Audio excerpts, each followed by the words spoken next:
Merci de nous recevoir sur la 95.5 sur le www.nanafm.tg sur le bouquet Canal Plus numéro 575 et en direct sur la chaîne YouTube Norbert Douadi. Mesdames et messieurs, bonjour et bienvenue au premier numéro du débat de Nana FM de cette semaine. Nous sommes le 22 avril 2024. La proposition de loi portant révision de la Constitution renvoyée devant le Parlement pour une seconde lecture a été adoptée vendredi dernier à l'Assemblée nationale.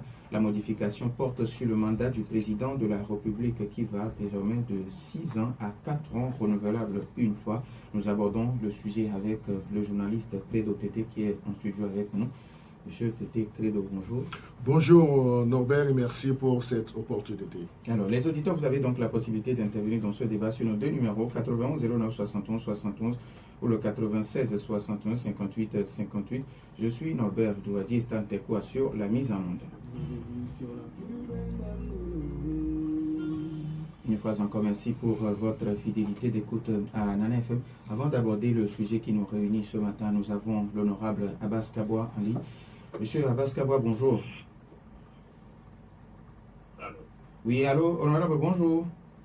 Bonjour, cher ami Norbert. Comment vous allez? Je vais bien, Dieu merci. Merci d'être en ligne avec nous. Alors, c'est fait. C'est moi qui vous remercie.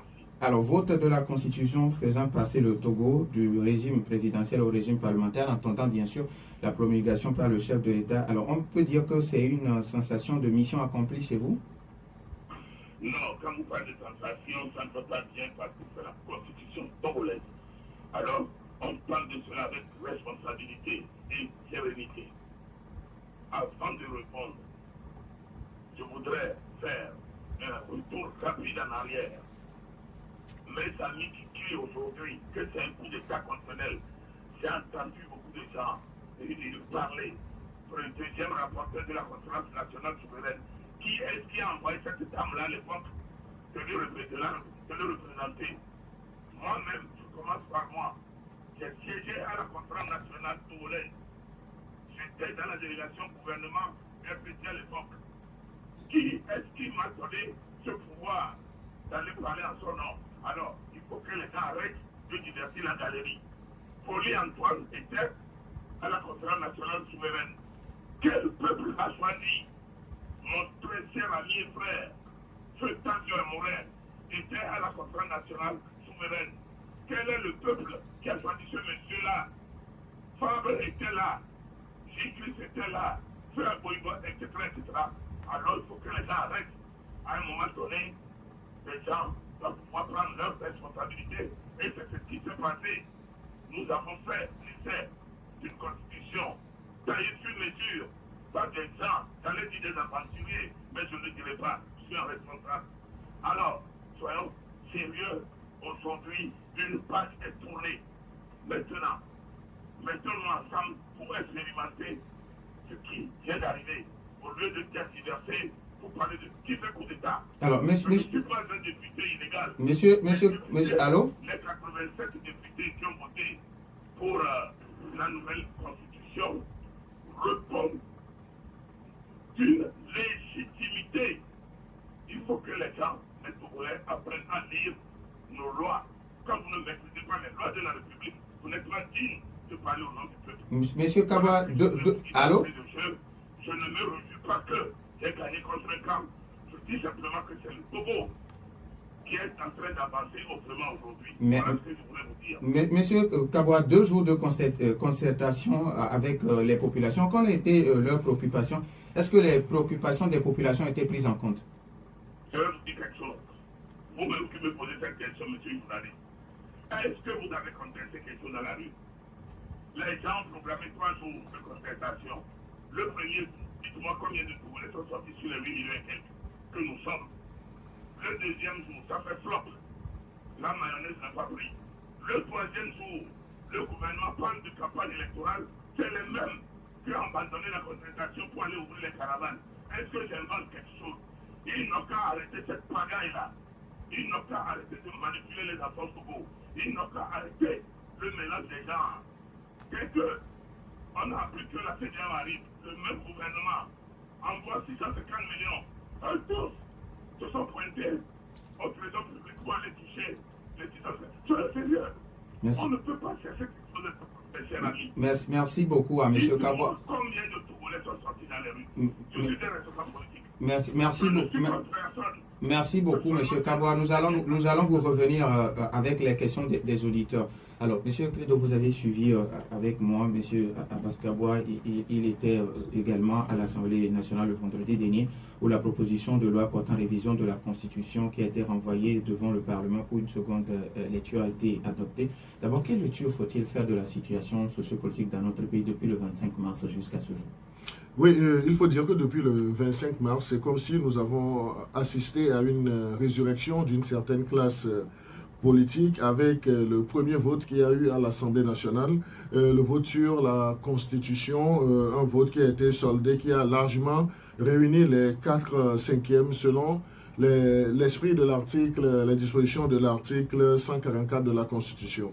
Mais dès que ce vote a été fait, c'est vrai, lorsque vous maîtrisez la procédure parlementaire, une fois que le vote est fait, cela ne voudrait pas dire que d'office ça rentre en exécution. Donc il va falloir que l'Assemblée nationale, par le biais de son bureau, puisse transmettre au chef de l'État les résultats du travail qui ont été faits, et c'est à partir de ça que le chef de l'État va décider, oui ou non, de promulguer la loi. Parce que une fois que la loi n'est pas promulguée, donc on peut dire que c'est à 50% ou bien 70% fait, c'est la promulgation qui donne force et vigueur à cette loi. Et ce à quoi nous avons assisté, cher confrère Norbert, c'est que le chef de l'État avait manifesté une certaine ouverture d'esprit, une disponibilité d'écoute, et au lendemain du vote du 25 mars dernier, les acteurs politiques, ceux de la société civile, ont rouspété, mais certains ont également fait des propositions en offre. Et je crois que c'est cela qui a, disons, motivé le chef de l'État à témoigner une fois encore son humilité et sa proximité avec les populations. Et c'est dans ce sens, justement, que le chef de l'État, Faure Gnassingbé, a renvoyer la balle aux parlementaires afin que les parlementaires puissent approfondir le sujet, et c'est ça qui avait donné lieu à cette tournée nationale d'échange et d'écoute des populations. Donc nous tous, nous avons vu comment les parlementaires ont mouillé le maillot, ils sont partis dans les coins et recoins du pays, ils sont revenus avec des propositions. Nous avons même vu des acteurs politiques, nous avons vu nos représentants des us et coutumes qui ont manifesté, disons, leur intérêt pour le débat qui a eu lieu. Donc c'est au retour de cette tournée que le rapport a été fait par les différentes équipes des députés qui ont sillonné tout le Togo. Et qu'est-ce que la loi parlementaire ou bien la procédure parlementaire exige? C'est de retour des coins et recoins, donc qu'on fasse un rapport dans un premier temps. Et le rapport, là, je crois qu'il a été repassé par le circuit normal de vote de loi. Et le circuit normal, c'est qu'il y a une discussion préalable à la commission des lois de l'Assemblée nationale. Cet exercice a été fait et le vendredi dernier, c'est la plénière qui a connu de ces amendements à partir des suggestions qui ont été faites lors de cette tournée. Et heureusement, donc, les députés ont encore joué leur partition en toute légalité, et sur 87 votants, 87, donc c'est dire qu'à l'unanimité, ils ont adopté la nouvelle constitution qui consacre aujourd'hui un régime parlementaire en lieu et place d'un régime semi-présidentiel. Alors, donc, oui. La modification, pour certaines personnes, la modification ne porte que sur le mandat du président qui était de 6 ans et qui est ramené maintenant à 4 ans, renouvelable une fois. Pour certains, c'est rien. Et puis même l'honorable Djeritama qui appelle le président de la République à ne pas promulguer cette loi. Oui, non, je crois que Djeritama est également dans son rôle, mais je ne veux pas utiliser des réactifs pour essayer de comprendre le rôle que joue actuellement M. Djeritama. Donc, c'est un acteur politique, donc je lui concède cela, je le respecte. Il est dans un rôle, disais-je, et je crois que c'est normal, dans l'ordre normal des choses, donc on ne peut pas regarder dans la même direction. Mais même si à un certain moment, tu as voulu jouer au Lucky Luke, donc là, l'opinion sait qui est qui et qui fait quoi dans cette dynamique socio-politique togolaise. Donc, Djeritama, tu permettras que je ne m'étende pas sur... Mais il n'est pas le seul. Il y a également le Front Touche pas à ma Constitution également. Non, c'est tout à fait normal. C'est tout à fait normal. Ces réactions donnent ce qu'on appelle la vitalité à une démocratie. Donc, c'est dire que la démocratie, elle est vivante. Et la démocratie, c'est le fait que tout le monde soit à l'aise d'émettre ses idées. Donc, ça, c'est une dynamique démocratie, une démocratie qui est vivante. Mais cela ne voudrait pas dire que c'est parce que tu as porté ta voix que tu dis la vérité. Donc, tu peux beau vociférer, tu peux beau gesticuler, mais cela ne voudrait pas dire que la vérité est établie dans ton côté. Mais quel est le schéma auquel nous faisons face depuis le 25 mars? C'est que l'article 144 de la Constitution, je le disais tout de suite, donne toute la latitude à l'Assemblée nationale de procéder à cette révision de loi constitutionnelle. Et il nous en souvient également que dans l'esprit, ce que nous avons lu, nous n'inventons rien, et c'est un groupe de députés qui devrait avoir les 2/3, les 2/3, oui, je crois, qui doit introduire, disons, la motion ou bien la requête. Et c'est ce groupe qui l'a fait depuis le 26 décembre 2023. Donc, c'est tout ce cheminement qui a abouti aujourd'hui, disons, à ce vote le vendredi dernier. Mais c'est tout à fait normal. C'est tout à fait normal que certains soient d'accord, que certains ne soient pas d'accord. C'est ça même l'expression d'une démocratie qui vit dans notre pays. Et ça, c'est une bonne chose. On ne peut pas dire à Jerry Tama de regarder dans la même direction. Si habituellement, tu prenais de la bouillie avec du lait pic et tu veux changer pour aller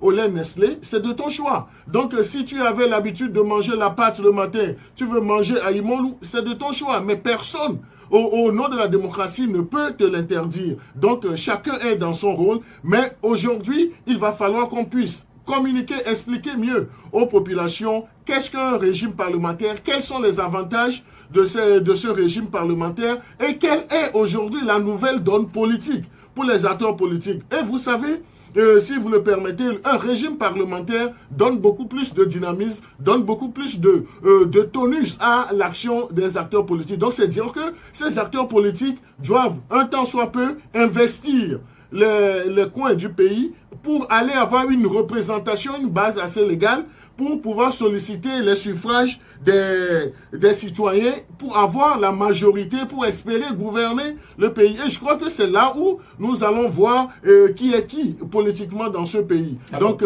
quand un auditeur dit que ce n'est pas le régime parlementaire qui pose problème, mais c'est plutôt les institutions qui doivent entrer dans ce régime-là qui pose problème. Non, mais je crois que ce régime, on ne l'a pas encore expérimenté. La loi vient d'être faite et ce n'est pas une bonne chose d'avoir des a priori, des appréhensions ou bien de jeter de l'anathème sur quelque chose qu'on n'a pas encore expérimenté. Les institutions togolaises sont en place avec leurs forces, leurs faiblesses, leurs défauts, leurs qualités, avec également leurs insuffisances. Maintenant, il s'agira de renforcer ces institutions pour que chacune de ces institutions joue convenablement sa partition. Je prends seulement le rôle que va jouer le président du Conseil des ministres selon l'esprit de la révision.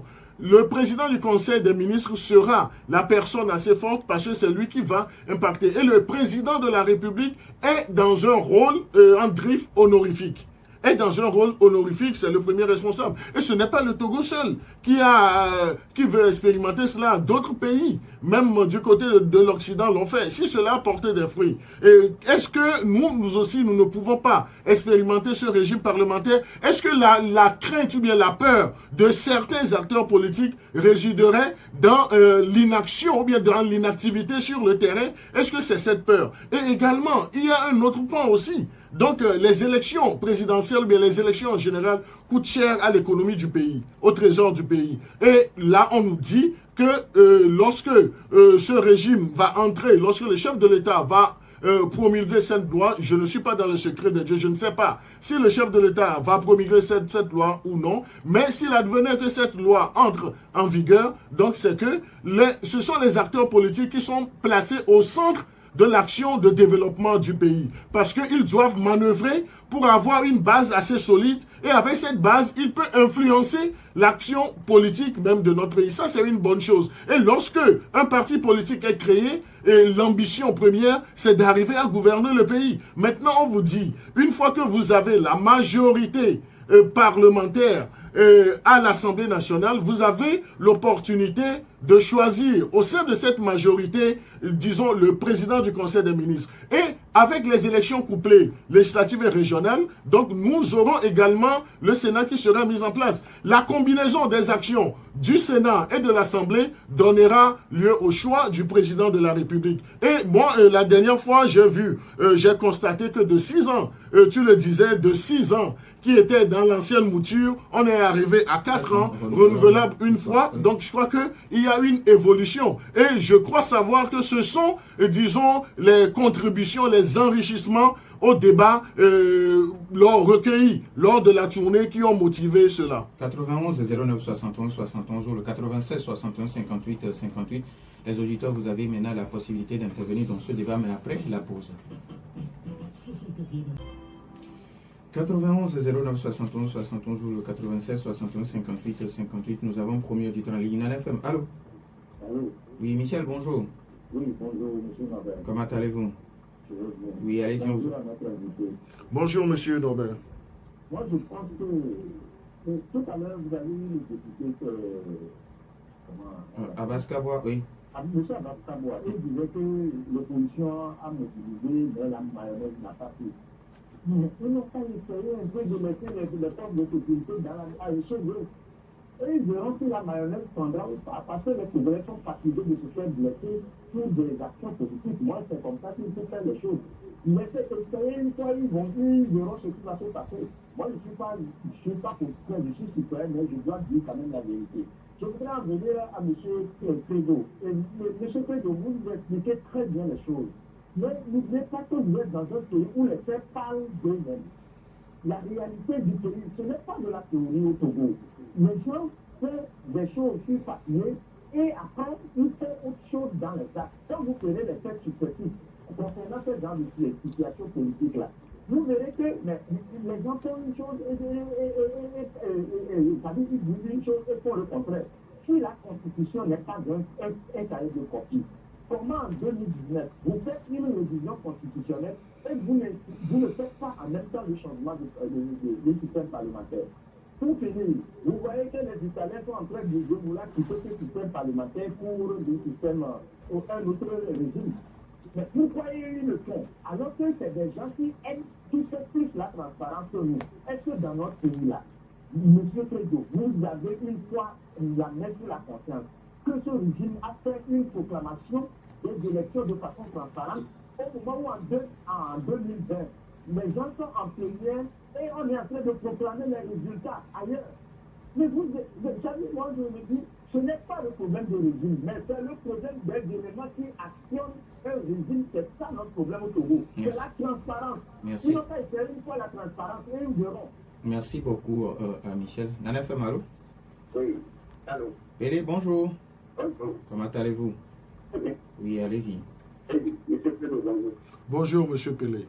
Je pense que vous êtes plus qu'initiateur de cette loi, ou bien plus que même un député. Parce que votre expression, c'est pas que vous avez les prisonniers du texte.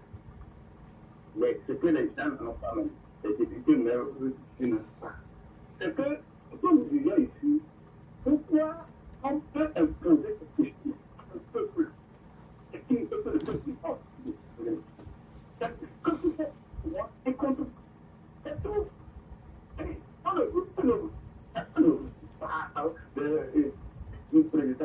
Allô? Rappelez sur le 91 s'il vous plaît, parce qu'on a du mal à vous recevoir. 91 09 71 71. Nana FM, allô?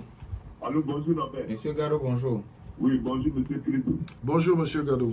Monsieur Credo, est-ce que cet homme du gouvernement-là, dans 2 jours, ils ont contacté tous les Togolais? Ça, c'est du Hollywood. C'est du cinéma. Monsieur Credo, vous voyez, pourquoi ne pas mettre un opposant à la tête de la CENI, un opposant à la tête de la Constitution? C'est la vérité quelqu'un qui change les choses.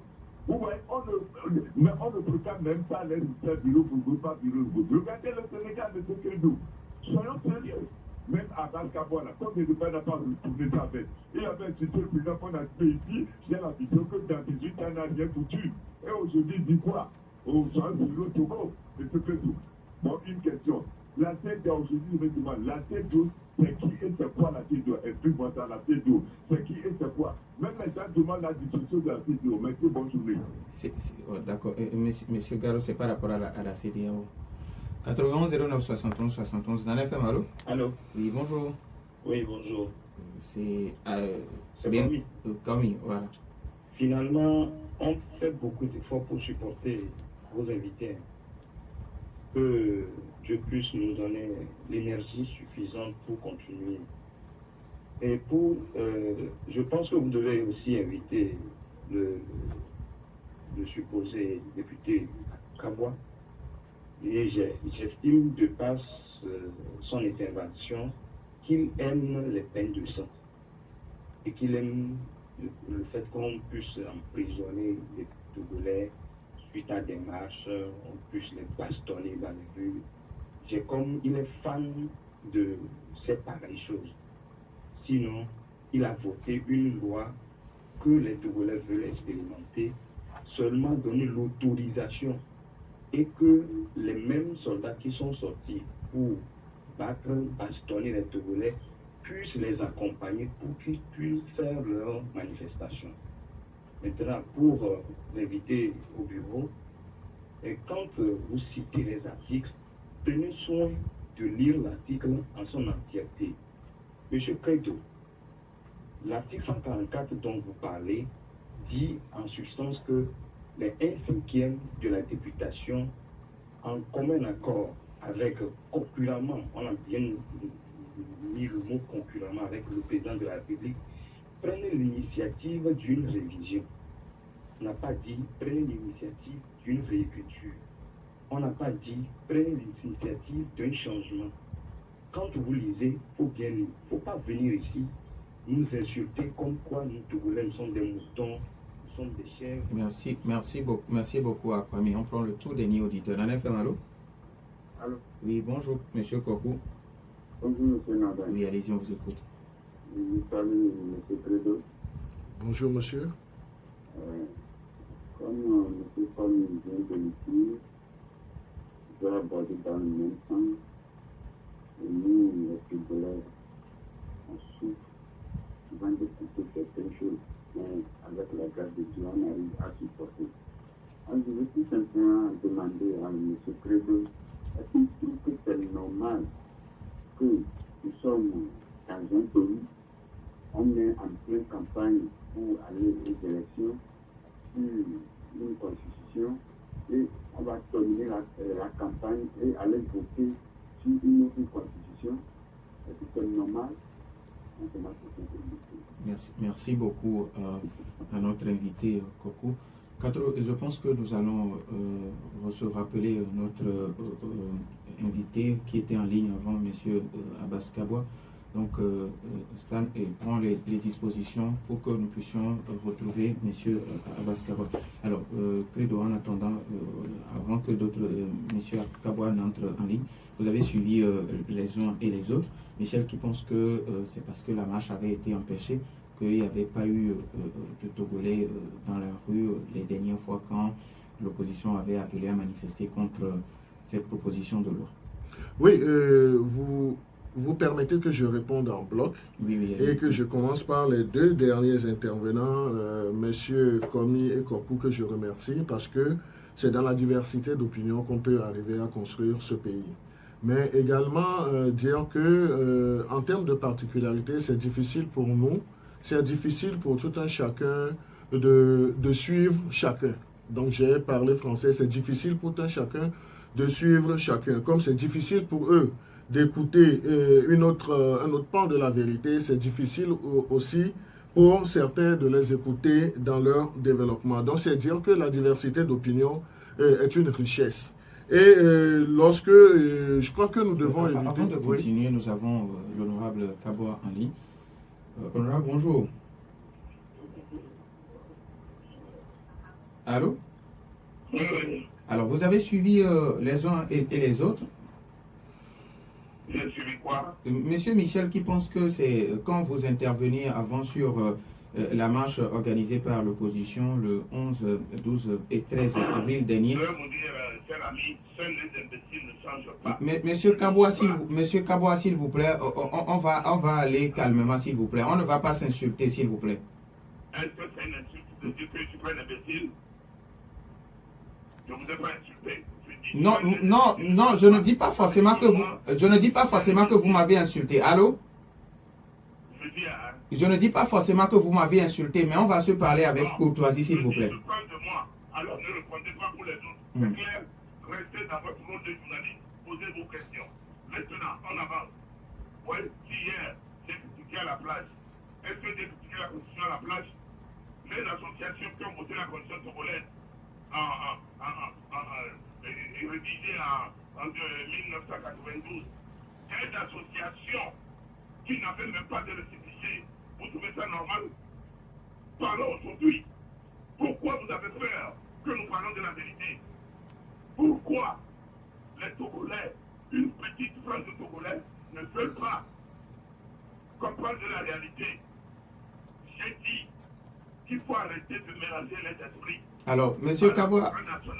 Cette constitution a été faite pour viser un homme. Allô? Et non pas pour faire avancer un pays. Allô? On a vu Kofigo est tombé, non? Allô? C'est ceux qui ont fait tomber Kofigo à l'époque. Allô? Je vous écoute. Monsieur, il y a un autre auditeur qui vous demande, est-ce que vous pensez qu'en 2 jours, tous les Togolais ont été consultés? Vous savez, si les Togolais n'étaient pas consultés, la mouture, la deuxième lecture ne devait pas avoir lieu. Alors oui, nous on travaille. Nous travaillons. Nous ne tergiversons pas. Moi, je fais partie de la délégation du plateau Ouest. Et vous savez comment est-ce que ça a été divisé les plateaux? En 4, en 3. Moi, je fais partie d'une délégation qui a couvert 4 préfectures. Dani, Pelé, Palimé, Grouto et Agou. Hein?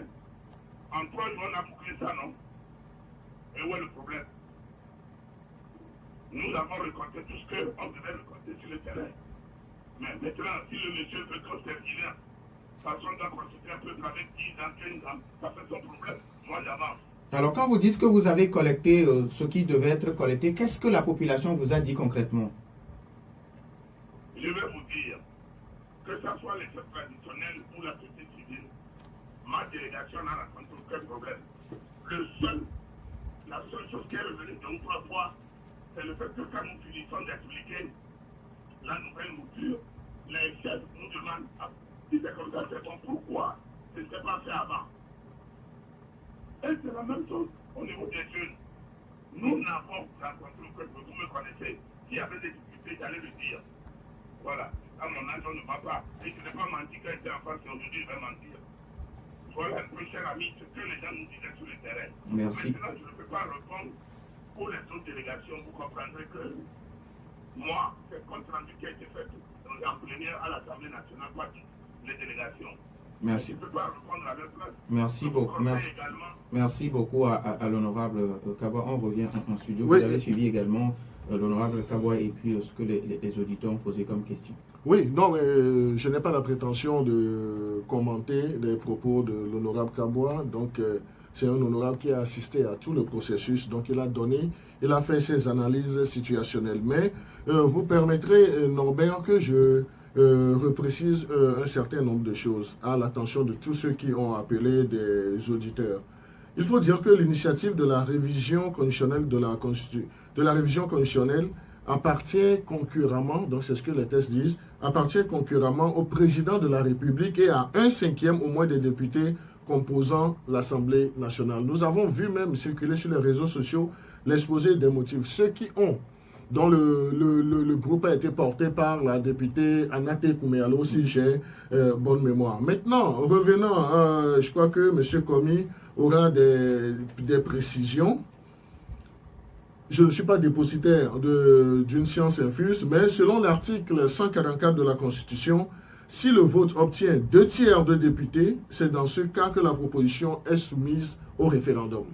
Maintenant, et il faut également repréciser que lors de la première adoption, la proposition de révision a obtenu le vote de plus de 4/5 des députés, ce qui voudrait dire que Lorsque ça dépasse les 2/3 et ça atteint les 4/5, donc on ne parle plus selon les tests en vigueur du référendum. Et je crois que c'est cela qui soutient aujourd'hui l'action des honorables députés.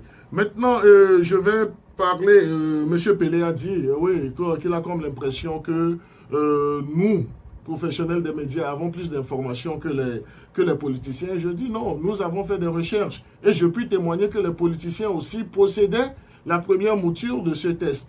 Mais je ne sais pas pourquoi ils n'ont pas communiqué là-dessus. Je ne sais pas si c'est le temps qui leur était imparti qui était insuffisant, mais en tant qu'acteur éveillé de la chose politique togolaise, on doit être réact. Donc dire que les acteurs politiques n'étaient pas en possession de ce test, donc je mets un petit bémol. Monsieur Gado, je crois que Monsieur Kaboua lui a déjà répondu. Avant d'arriver à Monsieur Gado, il y a Michel qui vous dit que, comme je le disais avant, ce n'est pas le régime parlementaire qui pose problème, mais ce sont les éléments qui assurent ce système qui posent problème. Donc, en termes d'éléments, qu'est-ce que nous devons comprendre? Donc là, qu'est-ce que vous mettez dans éléments?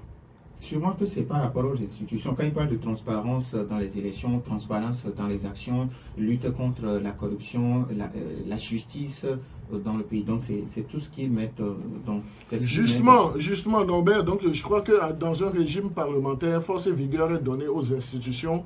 Et les institutions, normalement, doivent être beaucoup plus indépendantes. Et je crois que nous venons d'avoir un test que les députés nous ont donné en toute légitimité, en toute légalité. Donc, nous devons manœuvrer maintenant pour que les institutions soient plus fortes qu'avant et que chaque institution puisse jouer sa partition. Donc, je crois que dans ce sens, c'est M.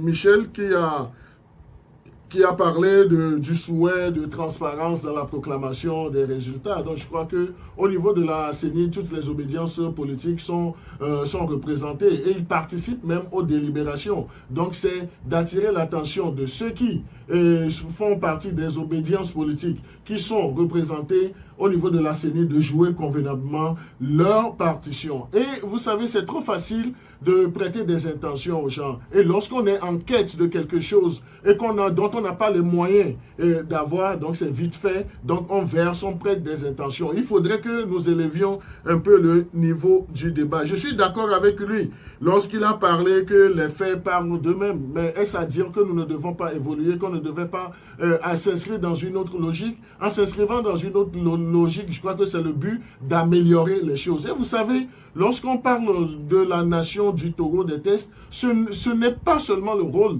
des leaders de l'opposition. Chacun a sa part à jouer à sa responsabilité. Et je crois que c'est ce qu'ils font en participant même déjà à ce débat. Ils donnent leur avis, ils font des propositions pour certains. Et si certains s'érigent dans des critiques aussi stériles, c'est de leur rôle. Nous accueillons tout cela et je crois que tous les acteurs politiques unanimement vont recueillir toutes les propositions, même si c'est des critiques acerbes. Je crois que dans les critiques, il y a toujours quelque chose de positif. Donc nous n'allons pas encourager les acteurs politiques à s'affronter, mais on doit aller à des actions, on doit viser, on doit placer le citoyen togolais au centre de toutes les actions de politique de développement. Donc je crois et également pour Michel, il faudrait insister sur la nécessité du contrôle de l'action citoyenne. Il faudrait également que nos organisations de la société civile soient dépolitisées, que nos organisations de la société civile n'aient pas des chapelles politiques et que chacun puisse convenablement jouer le rôle comme cela se doit et ne pas tirer le drap vers des chapelles politiques. Et je crois que c'est ça aussi qui est en train d'alourdir un peu l'action politique. Et pour terminer les propos, il faudrait que les acteurs politiques soient beaucoup plus responsables, qu'ils jouent leur premier rôle et qu'ils n'attendent pas que des auditeurs, des téléspectateurs vont parler à leur place. Parce qu'ils parlent ailleurs. Pourquoi est-ce qu'ils ne doivent pas parler à la face du monde? Nous avons vu, nous connaissons beaucoup de choses qu'on ne peut pas dire sur ces antennes-là. Nous n'avons pas cette mission, nous n'avons pas ce rôle. Mais c'est toujours bon de faire cet exercice intellectuel. Et lorsqu'on dit qu'on porte une réflexion, ça peut plaire ou bien ça ne peut pas plaire. Mais ce n'est pas parce que la personne ne regarde pas dans la même direction que toi, que tu vas dire que la personne là est d'un autre clan, mais la personne est vraiment irréfléchie. Non, je crois que les Togolais, nous devons évoluer dans nos façons de faire les choses. pour que les résultats au niveau de la CENI soient proclamés de façon... Donc, je crois que cela revient à tous ceux qui sont au niveau de la CENI de jouer leur partition. Et également, lorsque nous revisitons toute l'histoire électorale de notre pays, c'est ceux qui ne sont pas à la CENI ou bien qui étaient hier à la CENI, qui n'y sont plus aujourd'hui, qui pensent que ceux qui y sont ne jouent pas leur rôle. Mais lorsqu'ils étaient, nous avons vu également ce qu'ils ont pu faire. Donc, c'est dire que les choses doivent évoluer, mais il faut qu'on cesse la politique de tirer le drap toujours de son côté et de jeter l'opprobre de l'anathème sur le camp adverse. Non, ce n'est pas ça. Porter des actions, porter des projets de développement, aller exposer. Et c'est une opportunité qui est donnée aujourd'hui aux acteurs politiques, à tous les acteurs politiques, avec l'avènement de ce régime parlementaire, qu'ils investissent le terrain et qu'ils aient la majorité, qu'ils aient cette chance ou bien cette opportunité de diriger ce pays. Nous disons merci à Credo Tété, il est journaliste. Merci également aux auditeurs, Michel Pélé, M. Gallo, Komi et puis Coco. Merci également à Slamteco, je ne sais pas parce que nous sommes pratiquement à la fin, il nous reste 30 secondes, je ne sais pas si vous avez un message. Non, mais c'est de dire un sincère merci à tous ceux qui ont pris le temps pour nous écouter, surtout ceux qui ont intervenu, qui ont également enrichi le débat. Je dis ils ont enrichi le débat, ils n'ont pas dit des choses incongrues, ils ont enrichi le débat et je crois que tous les acteurs politiques en tireront des conclusions. Merci Norbert pour cette invitation. Merci également à vous et merci aux auditeurs. Je suis Norbert Douadi. Slamteco a assuré la mise en onde de bonne suite de nos programmes.